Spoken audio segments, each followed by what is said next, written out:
Assalamualaikum warahmatullahi wabarakatuh. Alhamdulillahirabbil alamin wassalatu wassalamu ala Rasulillah. Rabbi shrah li sadri wa yassir li amri wahlul 'uqdatam min lisani yafqahu qawli. Eh, Semoga kita sehat selalu dan dilindungi oleh Allah Subhanahu wa taala. Pada kesempatan kali ini saya akan menjelaskan tentang pengertian dan ruang lingkup teologi anti korupsi. Harus disadari sebelum kita melaju lebih tinggi atau lebih lanjut bahwa mata kuliah teologi anti korupsi itu pada dasarnya, pada kenyataannya itu adalah dua ilmu, dua keilmuan yang digabung menjadi satu. Tetapi karena ada model integrasi dan interkoneksi integrasi keilmuan, maka tidak ada ilmu itu dibagi. Pada dasarnya ilmu itu adalah satu. Baik, sebelum lanjut saya akan menjelaskan lebih sederhana atau yang lebih mudah. Kita akan mengenal apa itu sebenarnya teologi. Meskipun ini sifatnya mengulang, tapi kita untuk menemukan satu substansi dari mata kuliah teologi anti korupsi.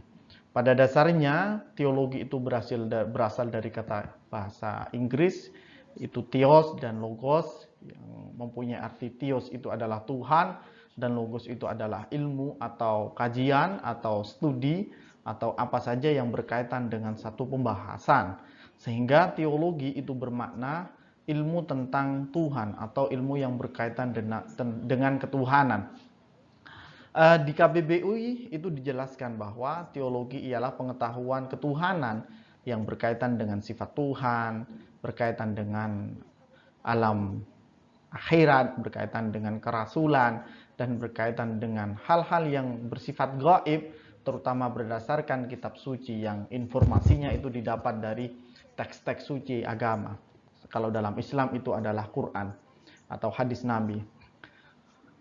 Harus disadari bahwa kenapa teologi itu muncul. Pada dasarnya teologi itu sudah ada dalam Islam bersamaan dengan kemunculan agama itu sendiri. Tetapi bagaimana teologi itu berproses dan mengalami satu adaptasi, itu dalam teologi Islam itu tidak bisa dipungkiri ialah dipengaruhi oleh filsafat Yunani kuno. Karena apa? Karena peralihan peradaban itu menyadarkan kita bahwa kita membutuhkan satu argumentasi logis tentang ketuhanan, sehingga teologi itu tidak berdiri sendiri. Baik, ada beberapa tawaran tentang definisi teologi, termasuk yang ditawarkan oleh salah satu para tokoh dalam beberapa dikutip oleh para pengutip, yaitu the discipline which concern God and God relation to the world. Jadi disiplin pengetahuan yang sistematis, satu ilmu yang bersifat ilmiah tentang logis yang berkaitan dengan Tuhan dan yang berhubungan dengan alam semesta. Jadi teologi itu berbicara tentang Tuhan dan alam semesta. Yang kedua, ada yang mendefinisikan tentang science of religion, dealing therefore with God and man his relation to God. Jadi pengetahuan agama atau pengetahuan tentang agama yang berbicara tentang Tuhan dan hubungan dengan manusia itu adalah teologi. Jadi sehingga teologi itu bisa dimaknai sebagai satu ilmu yang berbicara tentang Tuhan yang berkaitan dengan alam semesta, termasuk dengan manusia. Berbeda karena kalau teologi itu berbicara tentang ketuhanan, maka ada aspek berbeda dalam korupsi. Anti korupsi, anti itu berarti dia menolak, ya, tidak mau, tidak mengakui adanya. Tetapi kalau kita berbicara tentang korupsi, secara dasar korupsi itu berasal dari bahasa Latin yang corruptio atau corruptus, yang mempunyai arti secara harfiah kebusukan, keburukan, kebejatan, dan juga ketidakjujuran. Maka adapun 4 hal atau 4 sifat ini yang ada dalam sifat seseorang atau tumbuh dalam jiwa seseorang, itu menunjukkan orang itu adalah korupsi. Dalam artian dia mempunyai sifat buruk, busuk, bejat, dan juga tidak jujur. Itu adalah sifat. Dalam KBBI, korupsi itu diartikan sebagai penyelewengan. Ini sudah bersifat aplikatif, yang bersifat perilaku atau penyalahgunaan uang negara, perusahaan, yayasan, atau organisasi dan lain sebagainya yang mempunyai kepentingan diri sendiri atau kepentingan golongan dan kelompok itu dalam KBBI. Sehingga adapun aspek penyelewengan itu adalah kebejatan atau sifat ketidakjujuran seseorang, maka seseorang itu dianggap sebagai koruptor, ya. Orang yang melakukan korupsi itu adalah koruptor. Korupsi itu adalah sifatnya.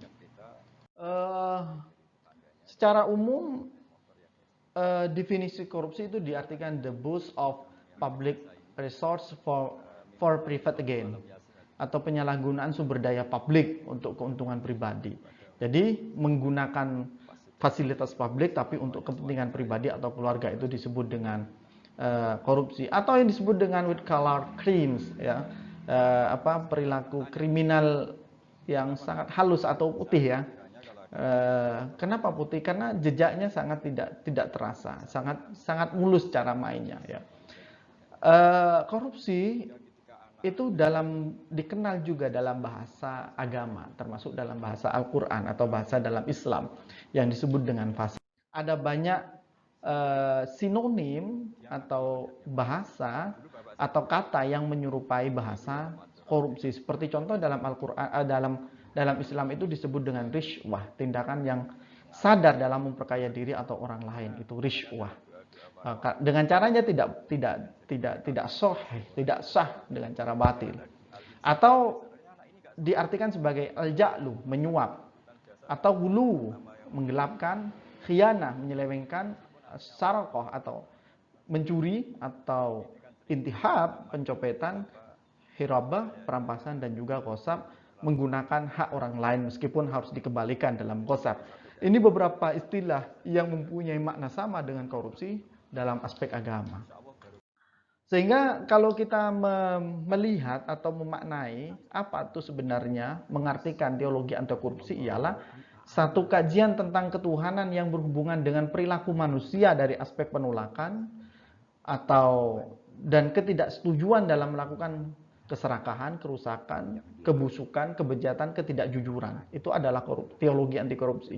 Ialah kajian tentang ketuhanan yang berhubungan dengan manusia, tentang penolakan dirinya, penolakan dari dalam, tentang penolakan dalam aspek apa? Keburukan, kebusukan, hal-hal yang bersifat negatif. Itu adalah yang disebut teologi anti korupsi. Adapun ruang lingkup teologi anti korupsi ialah kajian yang punya ruang lingkup yang berhubungan dengan cara berpikir, ya, yang bersifat teoritis dan lain sebagainya, perilaku, ya, terus tindakan manusia yang memiliki indikasi pengerusakan, kebatilan, dan keserakahan, baik yang bersifat struktural maupun yang bersifat kultural. Karena setiap perilaku manusia itu akan berpijak pada dua wilayah ini, wilayah struktural ataupun wilayah kultural. Maka teologi anti korupsi itu adalah satu kajian tentang ketuhanan yang berhubungan dengan manusia yang menjelaskan penolakan dirinya terhadap kerusakan. Apakah itu kerusakan bersifat struktural atau kerusakan yang bersifat kultural. Oke, terima kasih dari saya. Mungkin itu yang bisa saya sampaikan. Semoga bermanfaat. Tetap semangat meskipun pandemi. Tidak korupsi itu bagus. Wassalamualaikum warahmatullahi wabarakatuh.